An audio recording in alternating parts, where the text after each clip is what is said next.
வணக்கம். நான் வந்து ராணிப்பேட்டை மாவட்டத்திலேருந்து வரேன். ராணிப்பேட்டை மாவட்டத்தில் காவேரி பக்கம்ன்ற ஒரு சின்ன ஒரு டவுன் பஞ்சாயத்தில் கவுன்சிலராக இருக்கேன். உச்சநீதிமன்ற வழக்கறிஞராக இருக்கேன். இன்றைக்கி கனிமொழி மேடம் நம்ம டிஎம்கேவுடைய பொதுச் செயலாளர் மேடமுடைய பர்த்டேக்கு விஷ் பண்ணிவிட்டு அப்படியே நம்ம தலைவருடைய சமாதிக்கு வந்து அவர்கிட்டையும் ஆசீர்வாதம் பெற்றுன்னு போகலான்னு வந்திருக்கேன் சார்.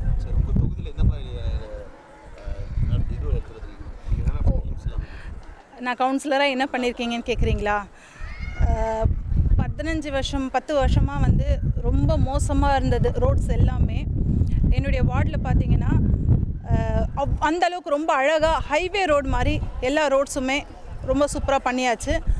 நம்ம இந்த திராவிட மாடலில் நான் கவுன்சிலர் அதுக்கப்புறம் வந்து ஹாஸ்பிட்டல் சின்னதாக ஒரு ஆரம்ப சுகாதார நிலையம் தான் இருந்தது. எங்கள் ஊரை சுற்றி ஒரு நிறைய வில்லேஜஸ் இருக்குது, கிட்டத்தட்ட 60 வில்லேஜஸ் இருக்குது. அப்படி இருக்கும்போது அங்கே வந்து ஒரு சின்ன ஹாஸ்பிட்டல் தான் இருந்தது. போதுமான ஃபெசிலிட்டிஸ் இல்லை. எதுவாக இருந்தாலும் வாலாஜா அந்த மாதிரி போக வேண்டியதாக இருந்தது. ஸோ இப்போ அந்த ஹாஸ்பிட்டலில் பெருசாக எலாபரேட் பண்ணி போராடி கட்டியிருக்கோம். எங்கள் முதல்வருடைய ஹெல்ப்பாலையும் எங்கள் மினிஸ்டருடைய ஹெல்ப்பாலையும் இன்றைக்கி பெரிய அளவுக்கு கட்டின்னு இருக்கோம். அதில் வந்து எக்ஸ்ரே மிஷின்ஸு எல்லா ஃபெசிலிட்டிஸுமே சர்ஜரி பண்ணுற அளவுக்கு எல்லா ஃபெசிலிட்டிஸுமே கொண்டு வந்திருக்கேன் சார். அதுக்கப்புறம் லைட்ஸ் எல்லாம் மாற்றி ரொம்ப ரொம்ப அழகாக பண்ணியிருக்கோங்க சார். இது எல்லாமே வந்து நம்ம டிஎம்கே கவர்மெண்ட் எனக்கு கொடுத்த வாய்ப்பால் என்னால் மக்களுக்கு இந்த அளவுக்கு சர்வீஸ் பண்ண முடிஞ்சது சார்.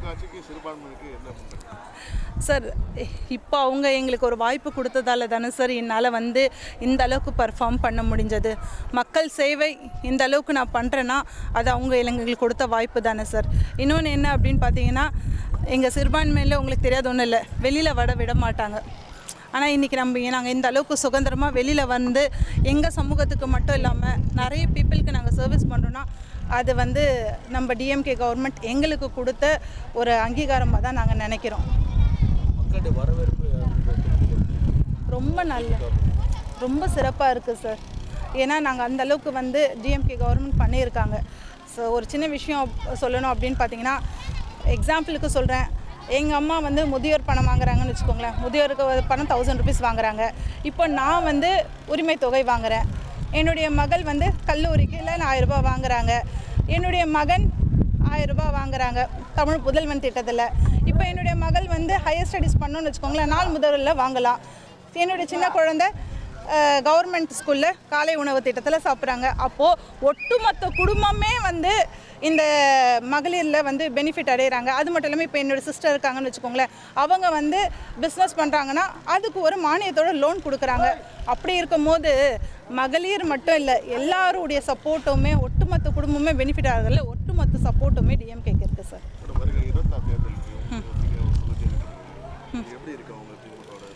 100% ஜெயிப்போம் சார். மக்களுடைய வரவேற்பு 100% ஃபுல்லாகவே இருக்குது சார்.